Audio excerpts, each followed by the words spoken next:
مذکورہ ازل اور قارہ کے مذکورہ افراد نے قبیلہ حذیل کی ایک شاخ بنو لحیان کو چڑھا دیا، یعنی ان پر اٹیک کروا دیا، اور بنو لحیان کے کوئی 100 تیر انداز، ٹھیک ہے، یہاں پہ صرف 6 یا 10 افراد تھے اور ان کے 100 تیر انداز ان کے پیچھے لگ گئے، ان سب صحابہ کرام رضی اللہ تعالیٰ عنہ کے، جو کہ صرف اسلام سکھانے کے لیے وہاں پر آ رہے تھے۔ دیکھیں کس طرح سے یہ لوگ دھوکہ دیتے تھے، اور نشانات قدم دیکھ دیکھ کر انہیں جا لیا، یعنی کہ ان کو فالو کرتے رہے ان کے نشانات قدم سے، اور پھر ان کو پتہ چل گیا کہ صحابہ کرام کہاں پر ہیں۔ اور پھر بتا رہے وہ ایک ٹیلے پر یعنی کہ ایک تھوڑی چڑھائی کا جیسے علاقہ ہوتا ہے نا، اس کے اوپر تھوڑا سا چڑھ کر یا پناہ گیر وہاں پہ انہوں نے پناہ لے لی تھی۔ پھر وہاں پہ پورا ان کو نا گھیرے میں لے لیا، وہ جتنے بھی تیر انداز آئے ہوئے تھے سب کے سب نے، اور پھر ان سے وعدہ کیا کہ آپ اگر ہمارے پاس اتر کر نیچے آ جائیں گے تو ہمارے کسی آدمی تو تمہارے کسی یعنی آپ کے کسی آدمی کو ہم لوگ قتل نہیں کریں گے، ٹھیک ہے، تو آپ جو ہے بس اتر کے آ جائیں ہمارے پاس۔ اچھا پھر اس حضرت عاصم رضی اللہ تعالیٰ انہوں نے جو ابھی بتایا گیا کہ وہ امیر تھے، تو انہوں نے جو اترنے سے انکار کر دیا، اور جو ہے پھر اس کے بعد جو ہے باقاعدہ جنگ شروع ہو گئی تھی وہاں پہ۔ اچھا پھر اس کا نتیجہ یہ ہوا کہ 7 افراد جو تھے مسلمانوں کے وہ شہید ہو گئے تھے۔ تو پھر پیچھے سے 3 بچے، حضرت خبیب رضی اللہ تعالیٰ عنہ، زید بن دثنا رضی اللہ تعالیٰ عنہ، اور ایک اور صحابی جن کا نام ہی مینشن ہو، یہ تینوں پیچھے رہ گئے تھے۔ اچھا پھر سے وہی کیا، بنو لحیان نے جو ہے وعدہ کیا کہ آپ لوگ نیچے آ جائیں تو ہم آپ کو قتل نہیں کریں گے۔ تو اور پھر جو ہے جب وہ لوگ نیچے آئے تو پھر انہوں نے ان کو قابو پا لیا، یعنی ان کو پکڑ لیا۔ تو ایک طرح سے انہوں نے وعدہ خلافی کی، تو اس لیے جو تیسرے صحابی تھے انہوں نے کہا کہ نہیں آپ لوگوں نے بدعہدی کی ہے، تو انہوں نے ریزسٹ کرنا شروع کیا تاکہ ان کو نہ پکڑ سکیں۔ اب اس میں کھینچم تانی یہ سب ہوا، جس کے نتیجے میں پھر ان کو جو ہے قتل کر دیا، جو تیسرے صحابی تھے، اور باقی جو 2 صحابہ کرام رضی اللہ تعالیٰ عنہما تھے ان کو جو ہے مکہ میں لے جا کر بیچ دیا گیا۔ اس طرح سے 8 صحابی جب وہ شہید ہوئے اور 2 صحابی جب بچ گئے، لیکن ان کو بھی مکہ میں لے جا کے بیچ دیا۔ اور پھر بتا رہے کہ یہ دونوں جو تھے انہوں نے بدر میں جو اہل مکہ تھے، جو مشرکین تھے، ان کے سرداروں کو قتل کیا تھا، تو پھر انہوں نے وہاں پہ جا کے ان کو بیچ دیا۔ تو یہ پوائنٹ اگر رہ گیا ہو تو آپ لوگ ایڈ کر سکتے ہیں، نہیں تو پھر آگے ریڈ کرتے ہیں۔ چلیے پھر آگے ریڈ کرتے ہیں۔ حضرت خبیب تعالیٰ عنہ کچھ عرصہ اہل مکہ کی قید میں رہے، پھر مکہ والوں نے ان کے قتل کا ارادہ کیا اور انہیں حرم سے باہر تنعیم لے گئے۔ جب سولی پر چڑھانا چاہا تو انہوں نے فرمایا مجھے چھوڑ دو، ذرا 2 رکعت نماز پڑھ لوں۔ مشرکین نے چھوڑ دیا اور آپ نے 2 رکعت نماز پڑھی۔ جب سلام پھیر چکے تو فرمایا با خدا اگر تم لوگ یہ نہ کہتے کہ میں جو کچھ کر رہا ہوں اس گھبراہٹ کی وجہ سے کر رہا ہوں تو میں کچھ اور طول دیتا۔ اس کے بعد فرمایا اے اللہ انہیں ایک ایک کر کے گن لے، پھر انہیں بکھیر کر مارنا اور ان میں سے کسی ایک کو باقی نہ چھوڑنا۔ پھر یہ اشعار کہے، لوگ میرے ارد گرد گروہ میں یہاں در پہ کر گروہ دیتی جمع ہوں، ہو ٹھیک ہے، گئے۔ پھر آگے ہاں کر دیتے ہیں۔ اوکے اوکے کر دیں۔ جی اچھا، اب جو حضرت خبیب رضی اللہ تعالیٰ عنہ جو ان دونوں صحابہ میں سے ایک تھے نا جن کو مکہ میں لے جا کر بتا رہے ہیں کہ بیچ دیا گیا تھا، تو پھر اہل مکہ کی قید میں کچھ عرصہ انہوں نے گزارا وہاں پر مکہ میں، اور پھر مکہ والوں نے سوچ لیا کہ ان کو جو ہے ہم قتل کریں گے، کیونکہ انہوں نے بھی ان کے سردار کو قتل کیا تھا نا، تو وہ لوگ تو بدلے کی آگ میں ایک دم ہوئے ہوئے تھے جو مکہ والے تھے، تو ان کو تو تھا کہ بھائی ان سب کو جنہوں نے ہمارے سرداروں کو قتل کیا ہم انہیں نہیں چھوڑیں گے، تو جو ہے انہوں نے بھی جو ہے ان کو شہید کرنے کا ارادہ کیا۔ اور پھر بتا رہے ہیں کہ ایک مقام پر لے کے گئے اور پھر وہاں پر سولی پر چڑھانا چاہا ان کو نا، تو انہوں نے فرمایا کہ مجھے بس 2 رکعت پڑھنے تک کا، یعنی 2 رکعت نماز پڑھنے کا مجھے مہلت اتنی دی جائے نا، تو پھر ان کو مہلت دے دی گئی۔ اور پھر انہوں نے آگے بتایا کہ جو ہے جب انہوں نے سلام پھیر لیا، نماز پڑھ لی 2 رکعت، تو انہوں نے کہا کہ اگر تم لوگ یہ نہیں کہتے نا کہ میں جو بھی کر رہا ہوں گھبراہٹ کی وجہ سے کر رہا ہوں، یعنی کہ وہ اس جملے سے یہ سمجھ آ رہا ہے کہ میں بھی انہوں نے کہا تھا کہ دیکھو بھائی نماز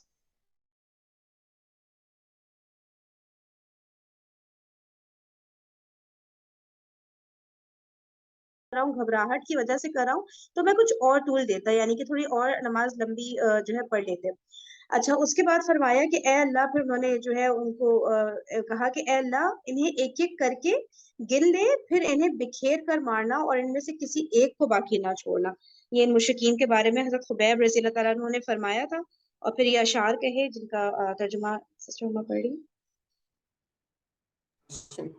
اچھا، لوگ میرے گرد گروہ در گروہ جمع ہو گئے، اپنے قبائل کو چڑھا لائے اور سارا مجمع جمع کر لیا اور اپنے بیٹوں اور عورتوں کو بھی قریب لے آئے اور مجھے ایک لمبے مضبوط تنے کے قریب کر دیا گیا ہے۔ میں اپنی بے وطنی اور بے کسی کا شکوہ اور اپنے قتل گاہ کے پاس گروہوں کو جمع کردہ آفات کی فریاد اللہ ہی سے کر رہا ہوں۔ اے اشوالے، میرے خلاف دشمنوں کے جو ارادے ہیں اس پر مجھے صبر دے۔ انہوں نے مجھے بوٹی بوٹی کر دیا اور میری خوراک بری ہو گئی ہے، انہوں نے مجھے کفر کا اختیار دے دیا، حالانکہ موت اس سے کمتر اور آسان ہے.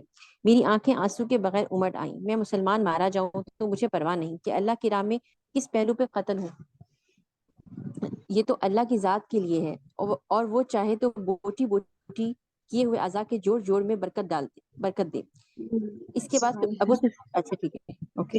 جی ویسے اچھا اس میں پھر اب یہ بتا رہے کہ انہوں نے پھر جب ان کو کہا تھا کہ اللہ تعالیٰ ان سب کو کسی کو بھی چھوڑنا نہیں, اور پھر انہوں نے یہ اشعار کہے تھے نا کہ, اور پھر وہ بتا رہے ہیں پورا منظر کھینچ رہے ہیں کہ جیسے نہیں ہم لوگ نے سنا ہے یا اگر کسی نے دیکھا ہو کہ سعودی عرب وغیرہ میں بھی میرے خیال سے اس طرح ہوتا ہے نا کہ کسی کا بھی جیسے کوئی چوری کرتا ہے اور اس کا ہاتھ کاٹا جاتا ہے تو سب لوگ آس پاس جمع ہو جاتے ہیں اور پھر اس کے سامنے اس کے ساتھ وہ کیا جاتا ہے نا, تو کچھ اس طرح کا ہی منظر ایسا لگ رہا ہے کہ لوگ میرے گیٹ گرو در گرو جمع ہو گئے نا, کہ اعلان کر دیا ہوگا کہ بھائی ان کو ہم سولی پہ لٹکا رہے ہیں, تو سارے لوگ وہاں پہ جمع ہو گئے اور جو ہے اپنے قبائل کو چڑھا لائے اور سارا مجمع جمع کر لیا ہے, اپنے بیٹوں اور عورتوں کو بھی قریب لیا, یعنی سارے لوگ نا وہاں پہ پورا ایک بھیڑ لگ گئی تھی, پورا جمع ہو گئے تھے ان کے آس پاس, اور مجھے ایک لمبے مضبوط تنے کے قریب کر دیا گیا, اور پھر میں اپنی بے وطنی اور بے کسی کا شکوہ اور اپنی قتل گاہ کے پاس گروہوں کی جمع کردہ افات کی فریاد اللہ ہی سے کر رہا ہوں نا. تو اللہ تعالیٰ سے وہ دعا کر رہے تھے وہاں پہ اس وقت آس پاس, وہ دیکھ رہے تھے کہ یہی جگہ ہے جہاں پہ مجھے یہ لوگ شہید کر دیں گے.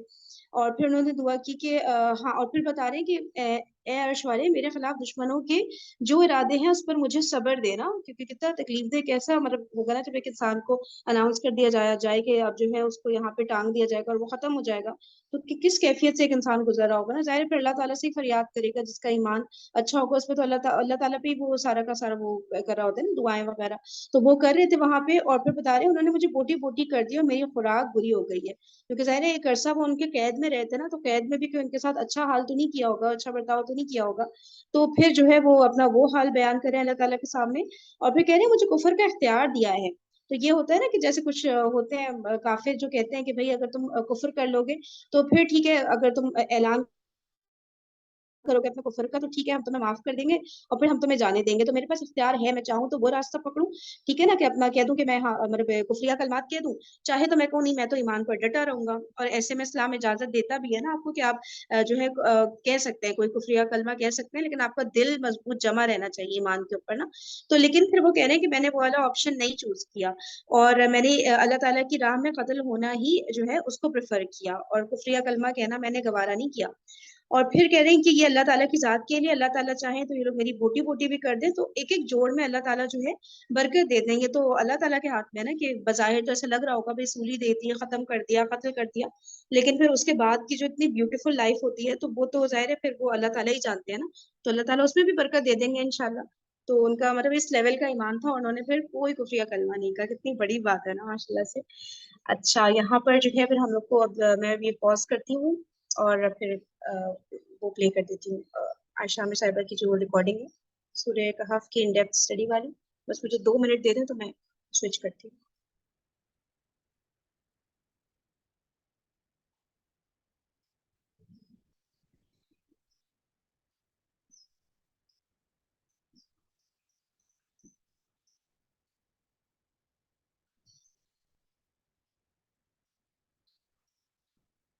Recording number 7.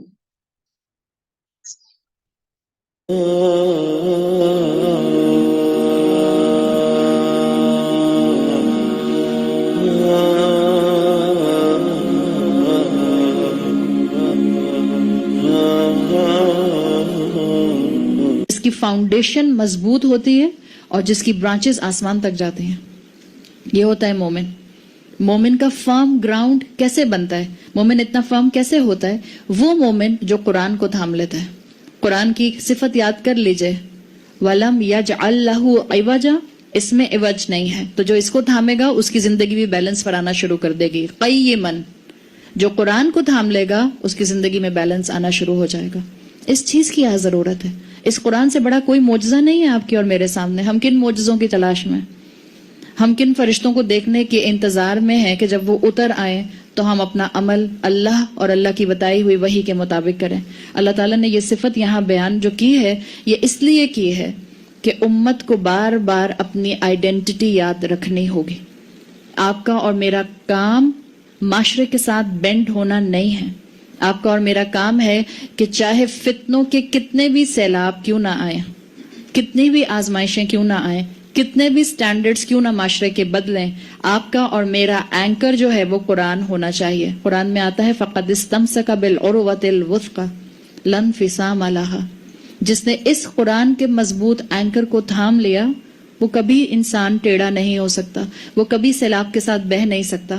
آپ دیکھیں جب فلڈ آتا ہے تو جو گھاس پھوس ہوتی ہے اور جو کچرا ہوتا ہے، جو ڈسٹ ہوتی ہے، جو پانی کے اوپر آ جاتا ہے، بالکل کس تیزی سے وہ پانی کے ساتھ موو کر رہا ہوتا ہے.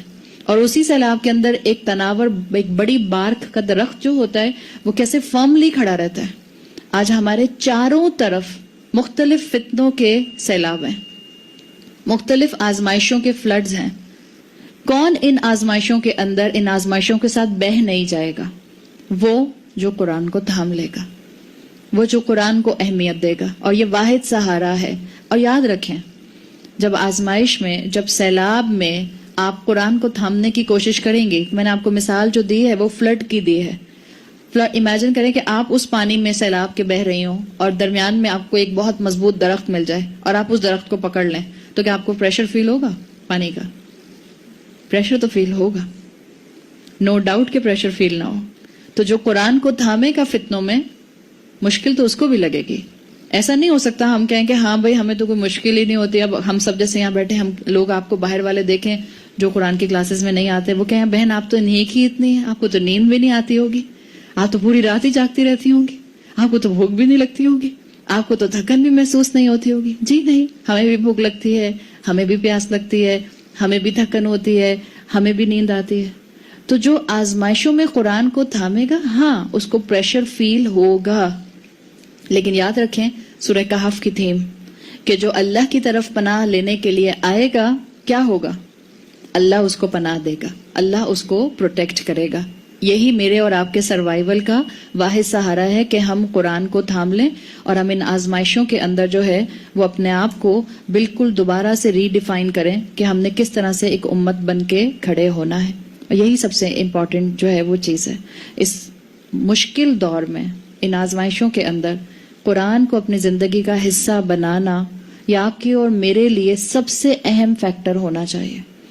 ہم اپنے بچوں کی تربیت کرنا چاہتے ہیں نا، ہم اپنے بچوں کو فرمانبردار بنانا چاہتے ہیں، اپنا بھی اور اللہ کا بھی. ان کو قرآن کے ساتھ جوڑیں. مہینے میں ایک مرتبہ کہیں لے کر جائیے قرآن سنانے کے لیے، 15 دن میں ایک مرتبہ لے کر جائیے. اور قرآن سنانے کی جب میں بات کرتی ہوں تو میں یہ نہیں کہتی کہ ان کا تجوید پڑھ لینا کافی ہے. تجوید کی اہمیت اپنی جگہ پہ ہے. کریکٹ پروننسیشن کے ساتھ قرآن پڑھنا اس کی اپنی ویلیو ہے. قرآن کی لینگویج سمجھ آ جانا اس کی اپنی ویلیو ہے. لیکن قرآن بات کیا کر رہا ہے آپ سے اور مجھ سے، یہ سب سے زیادہ اہم ہے. اس لیے کہ اس کتاب کو میں نے اور آپ نے روٹ لرننگ کا صرف ایک آبجیکٹ نہیں بنا لینا. یہ کتاب ہدایت دینے کے لیے آئی ہے. یہ کتاب آپ کو اور مجھے بیماری سے دور کرنے کے لیے آئی ہے. آپ کا ڈاکٹر آپ کو پرسکرپشن لکھ کر دیتا ہے اور آپ اس پرسکرپشن کو یاد کرتی رہتی ہیں بیٹھ کے اور جا کر دوا خرید کے دوا نہیں لیتے ہیں. تو یہ کون سا عقل مندی کا طریقہ ہے؟ ہم یہی کرتے ہیں قرآن کے ساتھ. ہم قرآن کا پرسکرپشن، قرآن کا ٹیکسٹ، رسم الخط یاد کرتے رہتے ہیں اور اس پر عمل کرنے کی کوشش نہیں کرتے. یاد کرنے کی اہمیت جو ہے اس کو ہم انڈرمائن نہیں کر رہے، لیکن اصل چیز کیا ہے کہ یہ جو اللہ تعالیٰ نے کتاب دی ہے یہ کتاب ہدایت ہے. اللہ تعالیٰ مجھے اور آپ کو توفیق دے کہ ہم ان معاشرے کے یہ جو چینجنگ سٹینڈرڈز ہیں اس میں قرآن کو تھامے رہیں. اور یاد رکھیں اور آبزرو کر کے دیکھ لیں. آپ کو میں ایک سروے دے رہی ہوں. جو انسان آج کے معاشرے میں قرآن سے دور ہوگا وہ being a Muslim identity crisis کا شکار ہوگا. اس کو اپنے مسلمان ہونے پر بہت سے شکوک اور شبہات ہوں گے. آپ کر کے دیکھ لیجئے سروے، اپنے دوستوں میں، اپنی فیملی میں، اپنے آس پاس کے سرکلز میں کر کے دیکھیے. جو جتنا قرآن سے دور ہوگا بینگ اے مسلم وہ آئیڈینٹی کرائسس کا شکار ہوگا. اس کو پتہ ہی نہیں ہوگا کہ مسلمان ہوتا کیسے. اور ہمارے ہاں میجورٹی ایسے ہی ہے.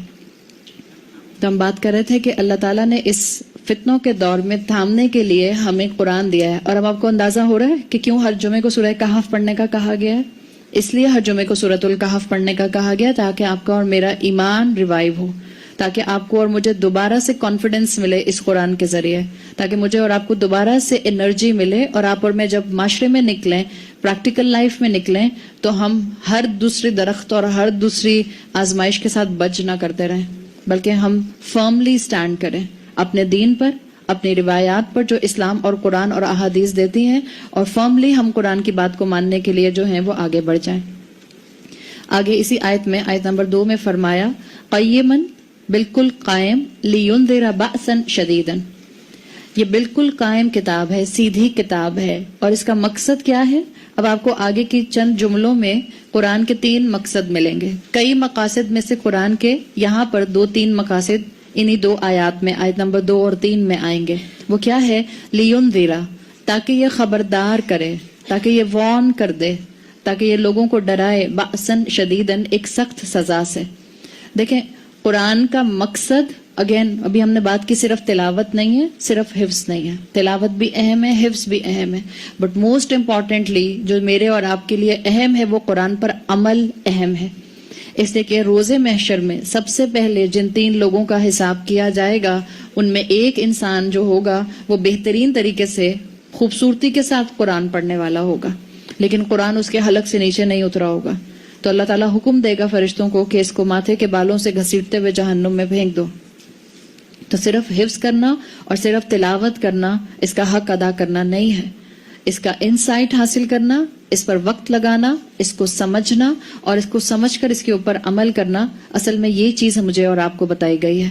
اور اللہ تعالیٰ نے یہاں یہ قرآن کے بارے میں جو آیات نازل کر دی ہیں وہ آیات نازل کر کے یہ واضح کر دیا ہے کہ آپ اور میں اصحاب کہف کو معجزہ سمجھتے ہیں, آپ اور میں یہ جانتے ہیں, اور ہر ٹریڈیشن کے اندر اصحاب کہف کو, پیپل آف دا کیو کو ایک بہت بڑا میریکل سمجھا گیا. اللہ تعالیٰ نے کہہ دیا کہ اللہ نے مسلمان امت کو, اور اپنے آپ کا نام لیا کریں جب مسلمان امت کا نام آئے, اللہ نے مجھے ایک سٹینڈنگ میریکل دیا ہے قرآن کی شکل میں. اللہ نے مجھے ایسی کتاب دی ہے جو مجھے ہر مسئلے کا حل بتاتی ہے. یاد رکھیں, یہ کنوکشن ہونا چاہیے آپ کا. آپ اپنی زندگی کے جتنے بھی مسائل ہیں ان کو لسٹ ڈاؤن کریں. آپ کے سارے مسئلوں کا حل اس کتاب میں موجود ہے. ہمیں ملتا نہیں ہے اس لیے کہ ہمیں قرآن سمجھ نہیں آتا. تو اس کا مطلب کیا یہ ہے کہ ہم قرآن بند کر دیں, یا اس کا مطلب یہ ہے کہ ہم قرآن کو سمجھنے کے لیے اور ایکٹیو ہو جائیں, ہم قرآن کو سمجھنے کے لیے اور ایفرٹ کریں, ہم قرآن کو سمجھنے کے لیے اور سولوشنز ڈھونڈنے کے لیے اور اس پر وقت لگائیں؟ یہ اس کا مطلب ہے. اور یہ قرآن وہ ہے, وہ جو اصحاب کہف تھے وہ تو اپنے دور میں ایک میریکل بن کے سامنے آئے جس وقت اللہ تعالیٰ نے ان کو دوبارہ زندگی دی اور وہ باہر شہر میں نکل آئے. قرآن کے لیے اسکالرز کہتے ہیں قرآن جیسا صحابہ کے لیے معجزہ تھا ایسا ہی آپ کے اور میرے لیے بھی معجزہ ہے. یہ دلوں کو بدل دیتا ہے, اور ہم سب بدلے ہیں الحمدللہ. ہم سب کی زندگیوں میں ایک اپنی اپنی کہانی ہے. اللہ تعالیٰ نے ہمیں کہاں سے کہاں پہنچایا ہے, یہ کس کی وجہ سے ہوا؟ یہ اللہ کے کلام کی وجہ سے ہوا, اسی قرآن کی وجہ سے ہوا. جیسے 1450 سال پہلے قرآن نے اس عرب کو بدلا جو عرب اپنی بیٹیوں کو زندہ دفن کیا کرتے تھے. آج 2017 میں یاد رکھیں, آپ جس انسان سے بھی ہوپلیس ہیں, جس انسان سے بھی ہوپلیس ہیں دین کے معاملے میں, چاہے آپ کے ماں باپ ہیں, چاہے آپ کے بہن بھائی ہیں, چاہے آپ کا شوہر ہے, چاہے آپ خود ہیں, چاہے آپ کی اولاد ہے, آپ جس سے ہوپلیس ہیں آپ امید رکھیں یہ قرآن ہے, اس کو بس قرآن سنائیں. یہ قرآن ہے جو دلوں کو بدل دیتا ہے. کسی انسان سے ہوپلیس مت ہو, اپنے آپ سے کبھی ہوپلیس مت ہو. آپ کی اولاد کتنا ہی گناہوں میں غرق کیوں نہ ہو, اپنی اولاد سے ہوپلیس نہ ہو جائیں. اس لیے کہ جس دن آپ اور میں نا امید ہوں گے اس دن آپ کی اور میری سنسیریٹی اور خلوص ختم ہو جائے گا. اس دن آپ اور میں کوشش کرنا چھوڑ دیں گے, اور آپ نے اور میں نے کوشش کرنا نہیں چھوڑنی. یہ قرآن آج بھی امپیکٹ کرے گا 2017 میں, بالکل ویسے جس نے 1450 سال پہلے صحابہ کو اور قریش کو امپیکٹ کیا تھا. تو یہ ہے میرے اور آپ کے لیے اصل میں ایک بہت بڑا معجزہ, ایک سٹینڈنگ میریکل. اور اللہ تعالیٰ نے یہ معجزہ دیا ہے اس وقت میں بھی تھامنے کے لیے جس وقت انسانیت کو سب سے بڑی آزمائش ہٹ کرے گی. اور وہ سب سے بڑا فتنہ اور آزمائش کون سی ہوگی؟ فتنہ دجال. جتنی بڑی آزمائش ہوگی آپ کو اتنی اسٹرانگ بیکنگ چاہیے. جتنا پیچھے سے آپ کو پریشر آ رہا ہوتا ہے اتنا آپ کو مضبوطی سے کسی چیز کو ہولڈ کرنا ہوتا ہے. جتنا سخت اللہ کی طرف سے امتحان آئے گا اتنا مضبوط آپ کو قرآن کو تھامنا پڑے گا. تو اگر زندگی میں پریشانیاں ہیں تو کیا کرنا چاہیے؟ قرآن سے دور ہونا چاہیے یا قرآن کو تھامنا چاہیے؟ اگر زندگی آپ کی مرضی کی نہیں ہے, اور ہم میں سے جتنے بھی لوگ یہاں بیٹھے ہیں ہر عمر کا انسان کوئی خوش نہیں ہے. اس دنیا میں کوئی سیٹسفائی نہیں ہو سکتا کبھی بھی until unless کہ وہ اللہ کی رسی کو تھام لے. اس کو چیزوں کی حقیقت نظر آنا شروع ہو جاتی ہے, اس کے سامنے دنیا کی حقیقت کھل جاتی ہے. اسی لیے رسول اللہ صلی اللہ علیہ وسلم کی حدیث کے الفاظ اور مفہوم جو آتا ہے کہ مومن کے لیے ہر معاملہ ہی خوبصورت ہوتا ہے. جب اس کو خیر پہنچتی ہے تو شکر کرتا ہے اور اجر پاتا ہے، اور جب اس کو مشکل ٹچ کرتی ہے تو صبر کرتا ہے اور اپنے ایمان میں مضبوطی حاصل کرتا ہے. یہی ہے میرے اور آپ کے لیے اصل چیز جس کو مجھے اور آپ کو انشاءاللہ سمجھنا ہے، اور قرآن کے لیے اپنے بلیفز کو مضبوط کر لیجئے. آپ میں سے جو خواتین کورسز کو اٹینڈ کرتے ہوئے ڈرتی ہیں، یہاں پر یہ بات بھی اپنے ذہن میں بٹھا لیں، خوف کو نکال دیں اپنے ذہن سے. اللہ نے کہا ہے نا کہ یہ مضبوط سہارا ہے، اللہ نے کہا ہے نا کہ اس کا علم حاصل کرنا مشکل نہیں ہے. وَلَقَدْ يَسَّرْنَا الْقُرْآنَ لِلذِّكْرِ فَهَلْ مِن مُدَّكِرٍ. اللہ نے کہا ہے کوئی اس قرآن سے نصیحت حاصل کرنے والا؟ ہم نے تو اس کو آسان بنا دیا ہے. ہم نے اس کا علم حاصل کرنا جو ہے اس میں ہم نے یسر رکھ دیا ہے، اس میں ہم نے آسانیاں رکھ دی ہیں. تو آگے بڑھیے اور اس کتاب کو تھامیے. سورہ بنی اسرائیل میں آتا ہے اِنَّ هَذَا الْقُرْآنَ يَهْدِي لِلَّتِي هِيَ أَقْوَمُ. یہ قرآن جو ہے یہ ہدایت دیتا ہے کس چیز کی طرف؟ ہر اس چیز کی طرف جو بالکل درست ہے. تو آپ جو بھی اس قرآن کا علم حاصل کریں گی انشاءاللہ وہ آپ کو فزیکلی اور اسپرچولی دونوں طرح سے مضبوط کرے گا. اور اللہ تعالیٰ نے یہ جو بات فرمائی ہے لِيُنذِرَ بَأْسًا شَدِيدًا مِّن لَّدُنْهُ وَيُبَشِّرَ الْمُؤْمِنِينَ الَّذِينَ يَعْمَلُونَ الصَّالِحَاتِ أَنَّ لَهُمْ أَجْرًا حَسَنًا.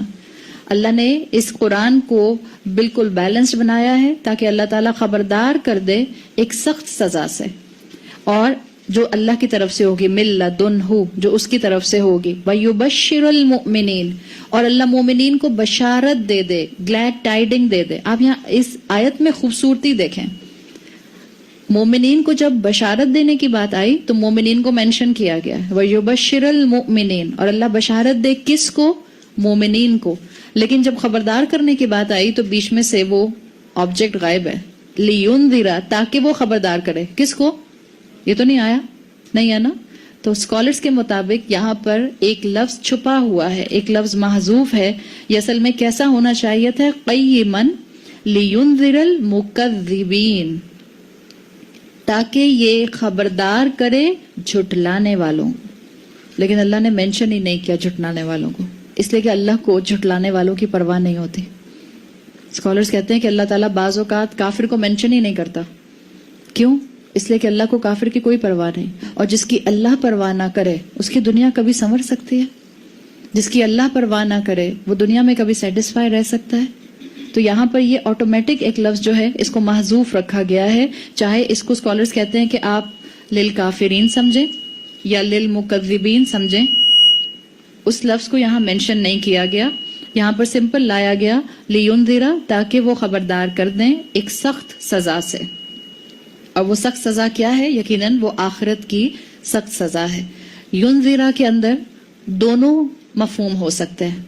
ایک یہ کہ یہ ینذرا کا جو سبجیکٹ ہے وہ اللہ تعالیٰ خود ہے، کہ اللہ تعالیٰ نے یہ کتاب خاص اپنے پاس سے اتاری ہے تاکہ اللہ کافروں کو سزا سے، عذاب سے وارن کر دے.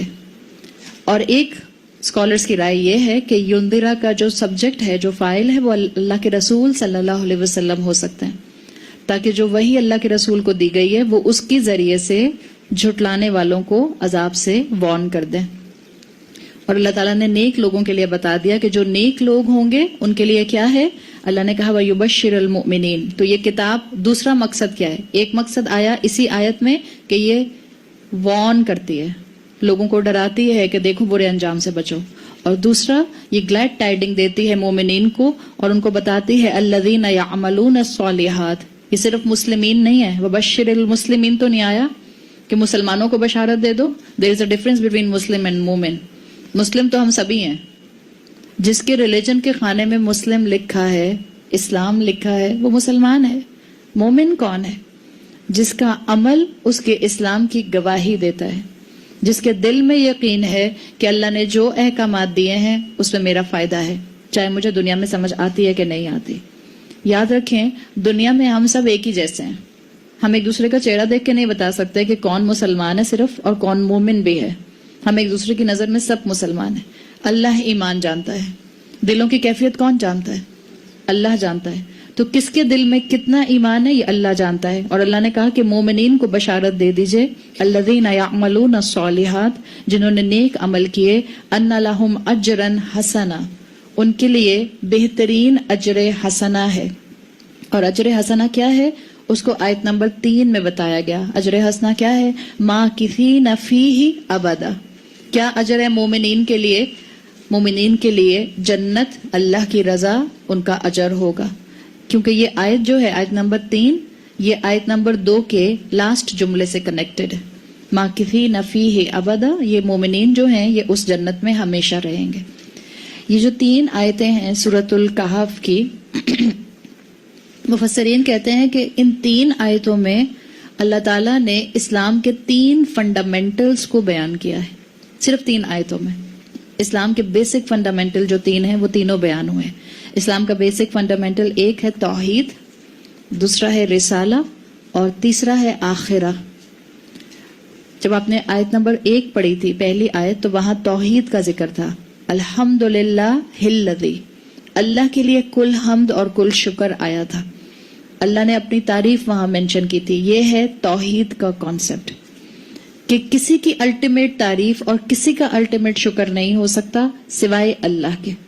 یہ ہے اللہ, یہ ہے توحید کا کانسیپٹ. پھر اس میں آیا تھا پہلی آیت میں ہی انزل علی عبدہ الکتاب, تو یہاں پر آپ کو ایمان بالرسالہ ملتا ہے, رسولوں پر ایمان. یہ آپ کے فیتھ کا ایک اہم ایسپیکٹ جو ہے وہ لایا گیا. آپ نے سنی ہوگی نا ٹرم ایمانیات ثلاثہ. ایمانیات ثلاثہ یعنی 3 بیسک ایمان ہمارے جو ہیں, اس میں ایک ہے ایمان باللہ, دوسرا ہے ایمان بالرسل, اور تیسرا ہے ایمان بالآخرہ. ایمان باللہ کہیے یا توحید کہیے ایک ہی بات ہے. ایمان بالرسل جو آپ کہیں گی یا رسالہ کہیں گی ایک ہی بات ہے. اور یہ آیت نمبر 1 میں منشن کیا گیا تھا انزل علی عبدہ الکتاب, اور یہ آیت نمبر 2 اور 3 میں کانسیپٹ ہے آخرت کا.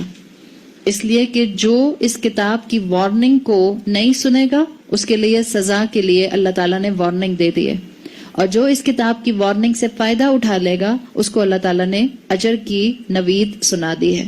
تو یہ اتنی سی 3 آیات میں آپ کو فنڈامنٹلز توحید کے جو ہیں وہ سمرائز ہوتے ہوئے مل گئے ہیں.